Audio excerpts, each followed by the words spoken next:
అందరికీ నమస్తే అండి. నేను మీ సింధుని. చిన్నపిల్లల నుంచి పెద్దవాళ్ళ వరకు ఎంతో ఇష్టంగా తినే పాస్తా రెసిపీని ఇంట్లోనే ఈజీగా అండ్ క్విక్గా ఎలా తయారు చేసుకోవాలో ఇప్పుడు చూద్దాం. నేను ఇక్కడ మ్యాక్రోనీతో మసాలా పాస్తా రెసిపీ చూపిస్తున్నాను. ఇందుకోసం ముందుగా ఒక ప్యాన్ తీసుకోవాలి. అందులో ఒక 2 to 3 table spoons oil add చేసుకోవాలి. ఆయిల్ కొద్దిగా వేడయ్యాక onion, tomato, curry leaves, carrot మీకు అందుబాటులో ఉన్నటువంటి వెజిటేబుల్ని యాడ్ చేసుకోండి. ఇది 1 పార్ట్ పాస్తా అండి. అంటే మనము ఇక్కడ మ్యాక్రోనీని సపరేట్గా బాయిల్ చేసి పెట్టుకోము. మొత్తం అంతా కూడా ఇందులోనే బాయిల్ చేసుకుంటాము. ఈ పార్ట్లోనే కుక్ అవ్వాలి మనకి. తర్వాత మనం ఇక్కడ యాడ్ చేసిన వెజిటేబుల్స్ అన్నీ బాగా ఫ్రై చేసుకోవాలి. ఇక్కడ ఇలా ఫ్రై అయిన తర్వాత ఇందులో మనం వచ్చి మ్యాక్రోనీని యాడ్ చేస్తాము. ఇలా మ్యాక్రోనీని యాడ్ చేసిన తర్వాత కొంచెం బాగా మిక్స్ చేసుకోవాలి. ఇలా ఒక 2 minutes లైట్గా మగ్గించుకోవాలి. ఇలా ఫ్రై అయిన తర్వాత ఇందులోనే ఒక 1 liter వరకు వాటర్ యాడ్ చేసుకోవాలి.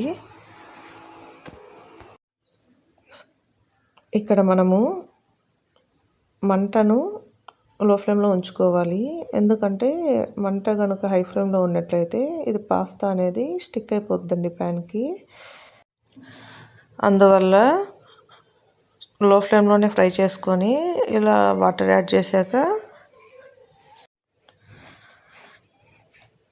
మీడియం టు హై ఫ్లేమ్లో స్లోగా బాయిల్ చేసుకోవాలండి. ఇందులో కొద్దిగా టేస్ట్కి సరిపడా సాల్ట్ యాడ్ చేసుకోవాలి. సాల్ట్ యాడ్ చేసుకొని ఇలా 4 వైపులా తిప్పుతా మంటని ఇక్కడ మీడియం ఫ్లేమ్లో ఉంచి స్లోగా కుక్ చేసుకోవాలండి. ఇక్కడ మనకి పాస్తా బాయిల్డ్ అవుతుంది. ఇలా మనకి ఇక్కడ పాస్తా ఒక 80% బాయిల్డ్ అయ్యిందనగా ఇందులోనే కొద్దిగా మ్యాగీ మసాలా ఉంటే యాడ్ చేసుకోవచ్చు, లేకుంటే పాస్తా మసాలా యాడ్ చేసుకోవాలి. నెక్స్ట్ దీనిని బాగా మిక్స్ చేసుకోవాలండి. కొంచెం బాగా మిక్స్ చేసుకుంటే మసాలా మొత్తం పాస్తాకి బాగా పడుతుంది. ఇలా ఒక 5 minutes అయ్యాక పాస్తా మొత్తం ఇక్కడ మనం చూపించిన విధంగా బాగా దగ్గర పడుతుంది.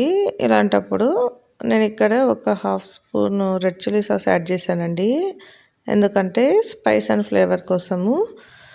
ఇలా ఒక 5 minutes సిమ్లో కుక్ చేసుకున్నాక లాస్ట్లో మనం ఇక్కడ కొత్తిమీరతో గార్నిష్ చేసుకుంటే సరిపోద్ది. చూసాక ఎంత యమ్మీగా ఉందో అసలు. ఈ చల్లటి వాతావరణంలో ఇలా వేడిగా స్పైసీగా ఏదైనా తినాలనిపిస్తే ఈ రెసిపీని అయితే తప్పకుండా ట్రై చేయండి. ఈ వీడియో కనుక మీకు నచ్చినట్లయితే లైక్ చేయండి, షేర్ చేయండి, సబ్స్క్రైబ్ చేసుకోండి.